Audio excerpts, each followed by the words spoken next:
which came first, chicken or the egg, ramen bowls. So we have a choice over here that Lou's in charge of, a rotisserie chicken, easy, or if you want to make vegan or vegetarian ramen bowls, grilled chicken, meat-free substitute from your market. We want a 7-minute egg for our ramen bowls. So cold water over cold eggs. When it comes up to a boil, turn it off, put a lid on it, and set your timer for 7 minutes. So you're in charge of this world, okay? I will handle that. If you use real chicken, just, debone it, blah, blah. You know what you're doing. And then you can order online proper ramen noodles. You can even buy those little packet things at the store and throw away the flavor packet and just use that ramen. Or I think ramen bowls are delicious with just fresh spaghetti, which you could get at any store, right? I'm gonna bring this on down. We make the noodles separate, not in the soup, on the side. I have enoki mushrooms, these little stick figure guys. You can use any mix of mushroom you like. And we're gonna use a high temp cooking oil and get our mushrooms going first. Couple turns of the pan. Shiitakes. Enokis we can just float in at the end. They're so papery and beautiful and thin.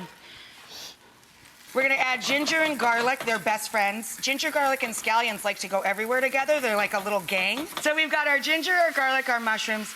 I'm gonna add the stock. These should be bird's eye. I think these are actually Thai chilies, which is a little larger, a little hotter.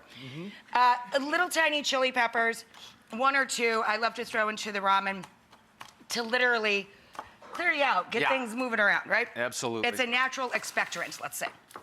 So now over here, I took some nori sheets. Again, you can use fresh shiso. You can use and just stack them together and do like a chiffonade. You can also wilt in spinach or kale. Some dark leafy green that's filled with great nutrients. I'm gonna wilt those into the ramen broth. So we're gonna drop in our chicken, let that heat through.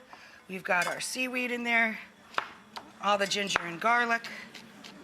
Lovely. This beautiful thing is a watermelon radish. Of course, any radish will do, but I like a little radish on top for a little spicy, crunchy thing on top of the soup. This is all about textures and flavors. We're gonna go 1 turn of the pan with the rice wine vinegar for brightness and acidity. And we're gonna go, whoa, that was a big turn. I thought he had a little top in it. All right, that might be a little salty, but that's okay. We're gonna do 1 turn of shoyu or soy sauce.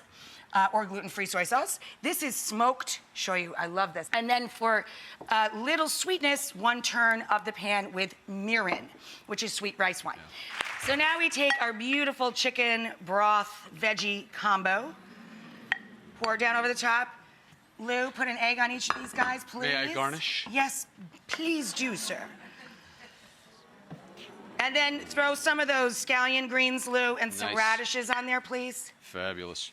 Whoa, my bowl runneth over. And then some pickled ginger. Ooh. Yum, beautiful. And a little drizzle of sriracha. Like it. Nice. A work of art. Boom.